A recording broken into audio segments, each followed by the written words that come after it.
విజయ్ దేవరకొండ తమిళ దర్శకుడు ఆనంద్ అన్నామలై కాంబినేషన్లో 2019లో ప్రారంభమైన bike racing drama hero output నచ్చకపోవడంతో ఆగిపోయింది. ఒకవేళ ఈ సినిమా పూర్తయి ఉంటే అందాల భామ మాళవిక మోహనన్ కు ఇదే తొలి తెలుగు సినిమా అయ్యుండేది. టాలీవుడ్ రౌడీ స్టార్ విజయ్ దేవరకొండ ఇటీవల ఫ్లాపులతో సతమతమవుతున్నా సరే వరుస సినిమాలను లైన్ లో పెడుతూ తన క్రేజ్ కాపాడుకుంటున్నారు. ఆయన సినీ కెరీర్ లో భారీ విజయాలు ఉన్నట్లే డిజాస్టర్లు కూడా ఉన్నాయి. అలాగే ఆయన కెరీర్ లో షూటింగ్ మొదలై 6 కోట్లు ఖర్చు చేశాక ఒక సినిమా ఆగిపోయిందన్న విషయం చాలా మందికి తెలియకపోవచ్చు. ఆ సినిమా పేరు హీరో. 2019లో డియర్ కామ్రేడ్ సినిమా తర్వాత తమిళ దర్శకుడు అన్నామలై దర్శకత్వంలో హీరో పేరుతో ఓ భారీ స్పోర్ట్స్ డ్రామాకు విజయ్ దేవరకొండ గ్రీన్ సిగ్నల్ ఇచ్చారు. ఇందులో విజయ్ ప్రొఫెషనల్ బైక్ రేసర్ గా కనిపించాల్సి ఉండగా మాళవిక మోహనన్, శాలిని పాండే ఇద్దరు హీరోయిన్లుగా ఎంపికయ్యారు. నిర్మాణ సంస్థ మైత్రి మూవీ మేకర్స్ సుమారు 50 కోట్ల భారీ బడ్జెట్ తో ఈ సినిమాని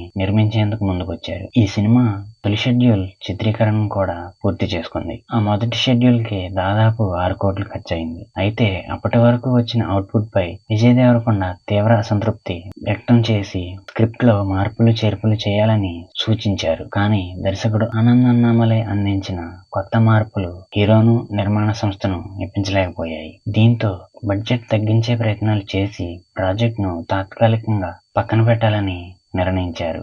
ఆ తర్వాత విజయ్ వేరే ప్రాజెక్టులతో బిజీ కావడం, కథ కుదరకపోవడంతో ఈ సినిమా పూర్తిగా ఆగిపోయింది. ఒకవేళ ఈ సినిమా పూర్తయి ఉంటే మాళవిక మోహనన్ కు ఇదే తొలి తెలుగు సినిమా అయ్యుండేది. రాహుల్ సంకృత్యన్ దర్శకత్వంలో 19వ శతాబ్దపు పీరియాడికల్ యాక్షన్ డ్రామాగా రణబాలి తెరకెక్కుతోంది. రష్మిక మందన్న హీరోయిన్ గా, హాలీవుడ్ నటుడు ఆర్నాల్డ్ ఓస్లు ప్రధాన విలన్ గా నటిస్తున్నారు. ఈ సినిమా సెప్టెంబర్ 11, 2026న విడుదల చేయబోతున్నట్లు మేకర్స్ ప్రకటించగా రిలీజ్ డేట్ వాయిదా పడనుందని టాక్ వినిపిస్తోంది. మరోవైపు రవికిరణ్ కోలా దర్శకత్వంలో రౌడీ జనార్దన్ అనే యాక్షన్ డ్రామాలో విజయ్ దేవరకొండ నటిస్తున్నారు. ఇందులో కీర్తి సురేష్ హీరోయిన్ గా నటిస్తున్నారు. ఈ సినిమా డిసెంబర్ నెలలో ప్రేక్షకుల ముందుకి రాబోతుంది. వీటితో పాటు హాయ్ నాన్న ఫేమ్ శౌర్య దర్శకత్వంలో ఒక బిగ్ స్కేల్ గ్లోబల్ ప్రాజెక్ట్ లో విజయ్ నటించబోతున్నట్లు తెలుస్తోంది. వీడియో నచ్చితే లైక్ చేసి మన ఛానల్ కి సబ్స్క్రైబ్ చేసుకోండి ఫ్రెండ్స్. Thank you.